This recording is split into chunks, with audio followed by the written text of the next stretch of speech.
और एक और बड़ी खबर, ये देखिए बहुत तनावपूर्ण स्थितियां अब होती हुई नजर आ रही हैं। पेरिस में एक चर्च को आग के हवाले कर दिया गया है। 200 लोगों को हिरासत में लिया गया है, 75 लोगों को गिरफ्तार किया गया है।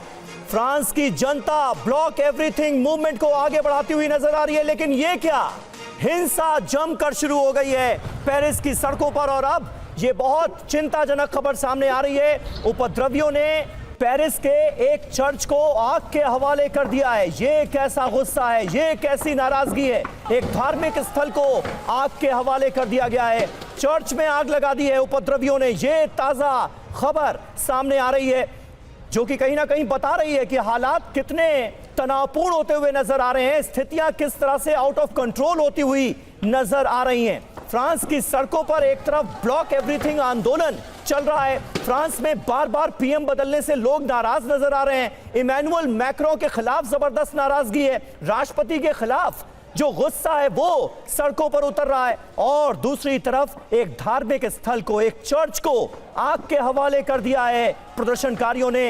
ये बड़ी जानकारी सामने आ रही है। तो पेरिस समेत कई शहरों में हिंसक प्रदर्शन शुरू हो गए हैं। फ्रांस में आक्रोश की आग भयानक रूप लेती हुई नजर आ रही है। एक चर्च को आग के हवाले कर दिया गया है, ये ताजा खबर सामने आ रही है। पिछले 15 मिनट में आप देखिए किस तरह से हालात बहुत तेजी से बदले हैं। लोगों का गुस्सा इस वक्त 7वें आसमान पर नजर आ रहा है। 80,000 से ज्यादा पुलिस अधिकारियों को तैनात किया गया है, पुलिस के जवानों को तैनात किया गया है, ये जानकारी मिल रही है। लेकिन उसके बावजूद भी हालात बेकाबू हैं। गौरव, बिल्कुल, और ये तब है जब सरकार को पता था, जब सरकार को मालूम था कि 10 तारीख को एक कॉल दिया गया है ब्लॉक एवरीथिंग मूवमेंट का।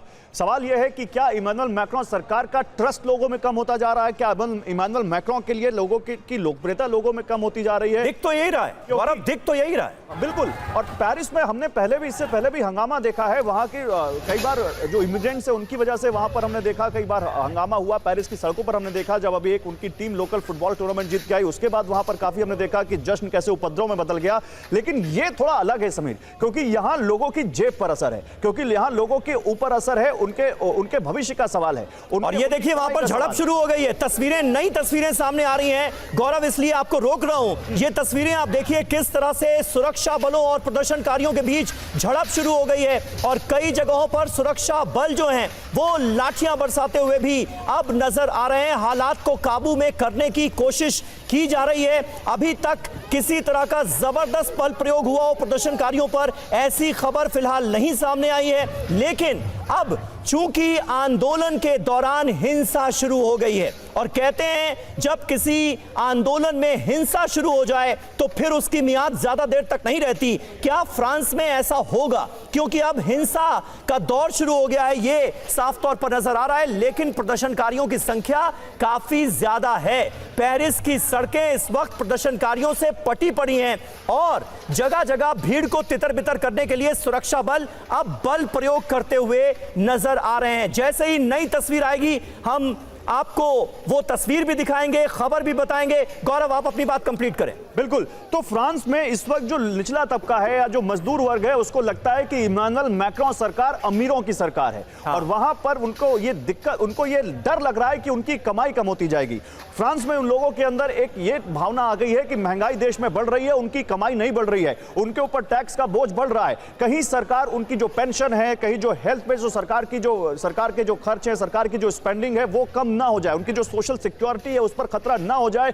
इसलिए इमैनुअल मैक्रों सरकार के खिलाफ लोगों में अविश्वास कुछ इस तरह से बढ़ता जा रहा है, जो आज हमें वहां की सड़कों पर दिख रहा है। वो ये साफ कह रहे हैं कि आप हमारी जो पैसे हैं, हमारी सोशल सिक्योरिटी के पैसे हैं, हम पर जो पैसा खर्च होना है उसमें कटौती क्यों कर रहे हैं? आप अमीरों पर टैक्स लगाइए, आप बड़ी बड़ी कंपनियों पर टैक्स लगाइए, आप कमाई जिनकी ज्यादा है उन पर टैक्स लगाइए। और साथ ही साथ जो प्रधानमंत्री जो अभी गए हैं उन्होंने तो एक नया ही फॉर्मूला दे दिया था। वो कह रहे हैं कि जो सार्वजनिक छुट्टियां हैं उनमें भी कटौती की जाए, ताकि लोग ज्यादा कारखानों में काम करें, लोग ज्यादा यहां पर अपना योगदान दें, ताकि जो हमारे ऊपर जो कर्ज है या हमारी जो देश की वित्तीय हालत है उसको हम सुधार सके। मतलब सब कुछ जनता ही कर ले, सारा बोझ जो है वो जनता के ऊपर डाल दिया जाए और आप यूक्रेन की जंग लड़ते रहें।